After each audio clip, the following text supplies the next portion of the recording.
Regardless of your thoughts on Cyberpunk 2077, the pedigree of CD Projekt Red, your hype to maybe hook up with cybernetic Keanu, the crunch that reportedly went into making it, or how character genital customization affects gameplay experience, the game has clearly provided a good opportunity to look back on prior games featuring cyberpunk settings, mechanics, and themes. And yes, I did an entire video on other games featuring genital customization. Be sure to check it out if you're curious. By the way, if you like this, please be sure to like and subscribe. It really helps a small channel like mine. Also, FYI, only minor spoilers ahead. Aside from Cyberpunk 2077, pretty much any discussion about Cyberpunk games has to involve Deus Ex. The most recent main game, Mankind Divided, is one of the few AAA games set in a truly cyberpunk setting, with deep cyberpunk mechanics and themes. Plus, it's the heir to a heck of a cyberpunk legacy. Granddaddy Deus, the original Deus Ex from 2000, is often cited as one of the more innovative games ever made. Sure, there are some embarrassing siblings and cousins in the Deus Ex family tree, but the family name still carries a lot of weight. Ultimately, Mankind Divided, the fourth main game in the series, created one of the best cyberpunk settings of any game I've ever played. If you're one of the tremendously few who follows the channel, you'll know that effective setting and world building are a quick way to my heart. I could describe all the mission areas, the cyberpunk dystopian take on Prague, or my favorite tentacle bar, but I won't. Much like a good trip on the bad stuff, the world of Mankind Divided truly needs to be experienced to be understood. And interestingly, some of that experience is essential to appreciate the meaning of the title. Mankind Divided truly reflects the setting here. For those unfamiliar with the series, or who may have avoided the embarrassing branches of the family tree, Mankind Divided features a 15-minute or so video catching you up on the story to date. The game itself is a first-person action game with play ranging from dialogue, hacking, and shooting to stealth and cybernetic upgrades that mostly just help you with stealth. More on the sneaky elements in a moment. You play as Adam Jensen, an augmented Interpol agent who goes on a variety of missions and side quests, including in Prague where he lives. Ultimately, these missions often come down to get into this area, by the way, stealth is recommended, and do this thing the people there don't want you to do, and we recommend you do it quietly. Shocking, right? Honestly, I recognized the gameplay was good, but it wasn't the reason I enjoyed the game. Much like the purple nurple you can expect from your embarrassing cousins, the real twist here is that this would have been a great movie or book or even Telltale-esque choose-your-own-adventure. No, it was the world building that really hooked me. Shit, I loved Cloudpunk, and that's basically just Euro Truck Simulator set in a cyberpunk setting. The areas you explore, and there are a few, were absolutely damn gorgeous and perhaps realistic to a fault. Let me tell you a story about the heckin' cops in this game. So Mankind Divided takes place after an event in the prior game that caused augmented people to essentially go crazy and start attacking everyone in sight. Plus, a new terrorist attack attributed to augmented persons, or AUGs, occurs near the beginning of Mankind Divided. So there is some mainstream bias towards AUGs.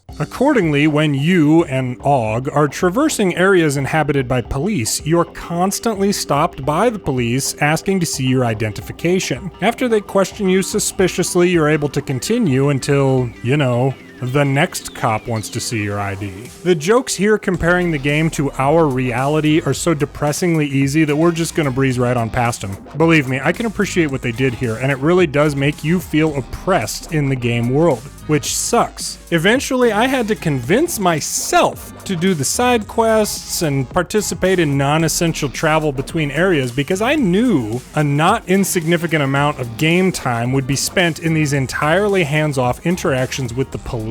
The other interactions in the game involve multiple approaches to conversations and optional dialogue to your heart's content. Now, I sincerely enjoyed exploring the world and having these conversations, even if Adam Jensen comes off about as kind and friendly as your least liked elected official, news reporter, or bully, as may be most applicable to you. Obviously, the player is given a fair amount of control over the conversation, but Jensen is often so stoic and cold, I was surprised none of his cybernetic upgrades involved him serving as an icebox for the Prague Interpol office break room. Even if you play friendly, Adam Jensen's personality is just a bit off-putting. It's like your passive-aggressive neighbor who always wants to talk about all the things you could be doing better. Not all of the discussion is outwardly rude, but seriously, shut the fuck up. Ultimately, Deus Ex Mankind Divided is a detailed, deep game that embraces player choice and seemingly offers meaningful repercussions to those choices. but it's a difficult recommendation. This thing is a stealth game at heart, and it is difficult to get around that if that's not the exact play experience you want. It's a game about choice, but clearly the correct gameplay choice is almost always stealth. Despite playing on the normal difficulty and exploring nearly all the side quests, I just never felt as powerful as I expected. I couldn't realistically go toe-to-toe with the bad guys, the good guys, your pinchy cousin, or tentacle monsters. The gunplay was fine, but the highest level of success in a mission was so dependent on stealth-specific skills and perks that I felt like Adam Jensen was only really capable when I figured out exactly how the devs wanted him spec'd for that exact situation. Imagine deciding to go play basketball with your friends, but when you get there, the other team is made up entirely of 6'5" or taller former NBA players. Sure, they may let you toss up a half-court shot or two, but if you're not also at least 6'5" and a pro, you're not going to be able to even compete. So I was never able to make Adam Jensen the badass I had hoped he could have been. It's not as though the gunplay was really good enough to get you out of a pinch, and with the groups of enemies almost everywhere, a pinch would ensue if you got too loud. Sure, the weapons are often customizable, but the game didn't really seem to be built to feature the guns in my opinion. It's not like Vanquish, where the base gunplay made it one of my favorite cover shooters ever, despite the main game mechanic discouraging cover shooting by empowering players to slide across jagged cement on their ass at 90 miles an hour. No, the focus in Deus Ex is your cybernetic skills, specifically those relating to stealth and survivability if you happen to get spotted, and your guns are a relative afterthought. This is a stealth game. If you want to play it as a shooter, you'll be about as successful and popular in-world as Adam Jensen is in-world. For comparison, Vanquish's gimmick gives an equally unlikable main character friggin' rocket boosters attached to every part of his cybernetic suit. But the developers still embrace the idea that this is fundamentally a pretty great third-person cover shooter. Think Gears of War, except you're the Rocketeer. Too old of a reference for you? Alright, think Gears of War, except you're Iron Man. Plus, while Sam Gideon, the main character of Vanquish, is just as unlikable as Adam Jensen, he's unlikable in different ways. While Adam Jensen is so frigid he may single-handedly help reverse global warming, Sam is childish, rude, uncaring, and cocky. Once again, a lot like your embarrassing cousin. He's basically an I'm better than you bro kind of dude who ends up weirdly bonding with another I'm better than you bro kind of dude. So at least they each gain a little perspective, I suppose. And if two bros hugging it out doesn't get your attention, this is a Shinji Mikami game developed by Platinum Games. So once again, there's a heck of a legacy here. Vanquish largely takes place on a US-owned satellite orbiting Earth that has an entire city in it and also happens to double as a weapon of mass destruction thanks to the solar power it collects and can, conveniently, use as a beam weapon.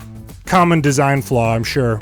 In the opening minutes of the game, San Francisco takes a direct hit from the weapon, which causes all the water in the area to boil, including the ocean.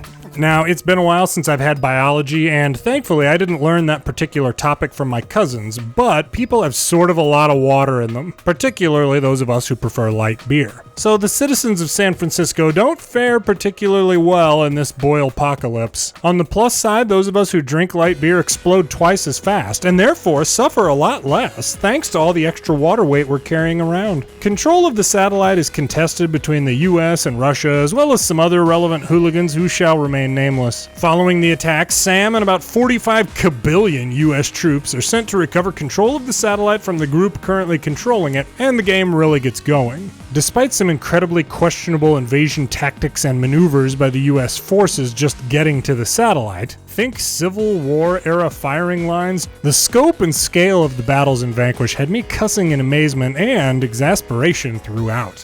This satellite is so huge it has different biomes, city areas, transit options such as trains, elevators, and even ships flying around inside it. Plus, it even has its own tremendously inept security force. With the assistance of an obligatory half-naked female helper who's the subject of multiple near-upskirt camera shots, and the aforementioned yin to Sam's yang bro dude, Sam helps the US forces and strives to rescue a VIP and stop the bad guy if possible. The weapon variety and choose your upgrade systems were truly excellent. I was able to play how I wanted when I wanted. Feel like boost sliding to get behind enemy lines? No problem. Be ready to draw enemy attention and inevitably be swarmed quickly. Want to hunker down and play more of a traditional cover shooter? Absolutely. Your score won't be as high, but you can complete the game without problems. Believe me, it's not as though Vanquish is flawless. The story was just a little underwhelming and the main character's attitude was just a little annoying at times, bro. Plus, the setting of Vanquish, a giant space station, had understandably angular and seemingly sterile environments. But despite it being in space where you'd expect this type of architecture and design, it didn't feel genuine. I can't place exactly why, but the angular and sterile environment in Mirror's Edge really demonstrates how legitimate such a setting can feel in a game without seeming out of place at all. Honestly, those in charge of Vanquish's space station security should probably take some tips from the dystopian government in Mirror's Edge. The city is spotless, and the slightest hint of trouble results in a full paramilitary response by the City Protection Force. Maybe San Francisco could have been saved if the CPF would have been responsible for the satellite's security. But then again, the CPF could be outrun, maneuvered, and sometimes outgunned by a small group of free-running delivery people.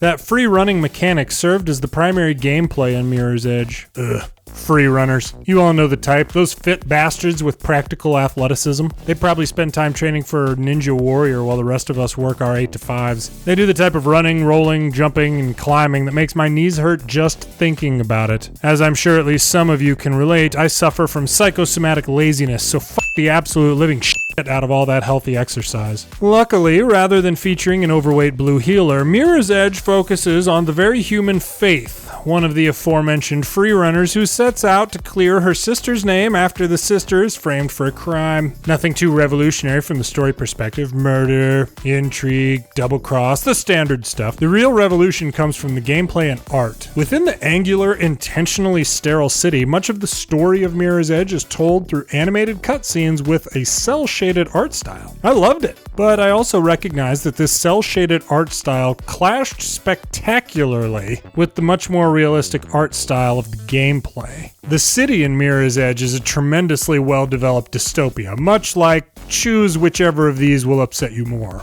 My biggest problem with Mirror's Edge, and it is a big one, was that I could only play it for about 30 minutes at a time before the movement made me feel a little ill. The momentum-based running and jumping really worked, but this thing came out in 2009, and it was one of the first high-profile games to attempt parkour. The game had a sequel that dumbed down the movement and changed to an open world, but the original was so different than anything I can think of that came before it. That's the one I wanted to play and experience. So by now, other games have done this type of motion better. It's disappointing for someone like me who's really into the world building, the art style, and the story, because this type of problem, the momentum-based character motion, was never a problem for turn-based games like Shadowrun Hong Kong. Sure, any type of movement in a game takes some getting used to, but movement systems that make you nauseous are particularly problematic. If the movement in Mirror's Edge doesn't work for you, the game simply may not be for you. Which I suppose is a bit like those turn-based games. No matter how elaborate a cyberpunk dystopic Hong Kong set in 2056 might look in an isometric turn-based game with 3D models, if you're not into turn-based action, then it just doesn't matter. It doesn't matter that the game world is one of the most gritty, disgusting wrecks of a place I've ever had the good fortune to explore in a video game. The game perfectly blending cyberpunk and science fantasy is just not important. It doesn't matter that the writing is some of the best in any game I've ever played. Plus, the music being an excellent balance of funky electronica with melancholic violin was just a waste of time because, you know,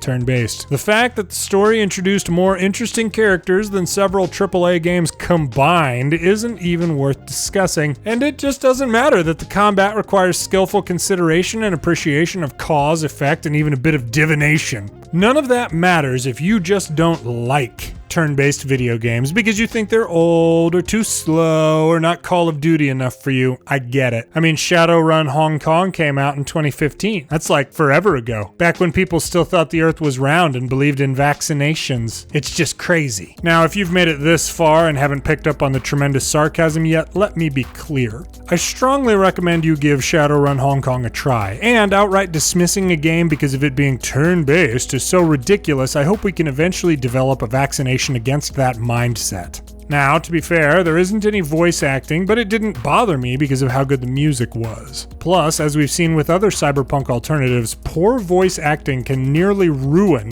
really good games. Plus, Shadowrun has an element of RNGesus with some aspects of combat, an issue that always frustrates me. Ultimately, the combat system works a lot like XCOM 2, which came out 6 months or so after Shadowrun. For anyone else who's happened to play any one or more of these, I'll vaguely allude to the basic ending of each. There's a common theme. I'll leave it at that. But what do we make of that common theme? Is it an indication that I'm fundamentally broken on an emotional level? Or is it a lesson to be learned that's more related to game development strategy? Who knows? Regardless, if you haven't played any of these games, I'd recommend that you do so. I've provided links to each in the description and you'll be able to find them on sale periodically. Be sure to check out the rest of the Cyberpunk 2077 alternatives I've looked at and let me know your favorites in the comments. Please don't forget to like and subscribe if you had a good time with this. Thanks for watching, we'll talk to you next time.